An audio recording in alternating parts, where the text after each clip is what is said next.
And Sam knows this. My favorite all-time pro wrestler is Ric Flair, and your dad has been on our show many times and has talked about you and how really and talked about how you have surpassed him.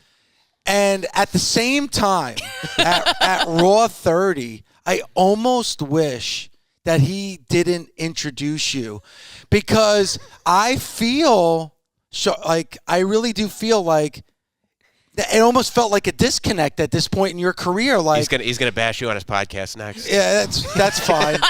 You're gonna be the next victim. A little video clip about Dave LaGreca coming. No, but does that make sense? Like, it almost feels like, man, you're on this other course right now, and it almost felt like a disconnect for me to see him introduce you at Raw 30. Yeah, so when I first heard about it, I was like, oh, I don't know how many other opportunities I'm going to have with my dad. This is cool. But I didn't think about it visually. Yeah.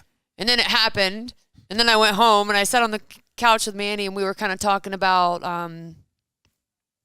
I love this segment with Triple H and the...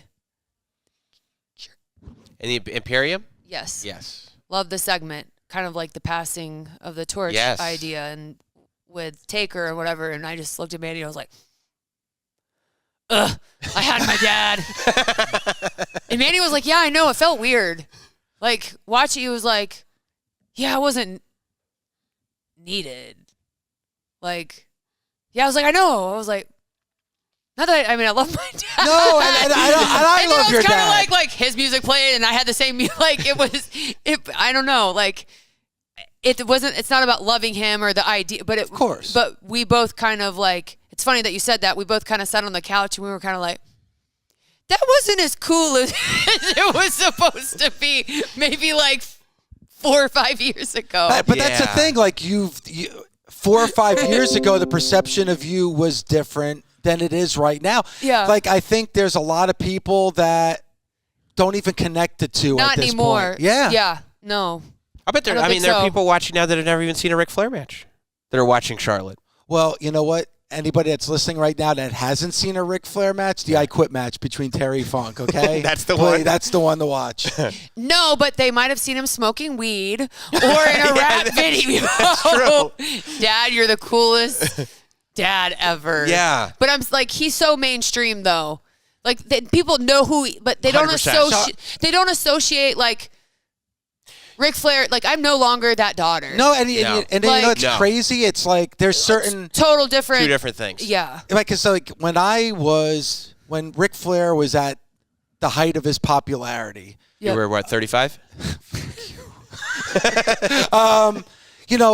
Nobody knew who Ric Flair was. Like, I would be taught, everybody was all about Hogan. Nobody knew. Yep. And now, like, decades after he's retired, he's a household name, and everybody knows who Ric Flair is. It's crazy. But you're right, because everybody also knows who Charlotte Flair is, and I don't think it's connected. Not anymore. Yeah. Yeah. I think to your point about Raw 30 and the passing of the torch, it was already passed. Yep. Yeah. I think that's what it was. Yep. Good that's point. how you. Yes. Yeah. We already that torch has been passed. Like Charlotte's already ran with that torch a while ago. It's burnt down the building. It's soot at this point. But I get, like, to me, it's having those moments with him on TV and a reminder that taking someone like him, that me as a woman was able to do something like that. Yeah. But for the first time in my career, I was like, wow. I've really already taken this torch.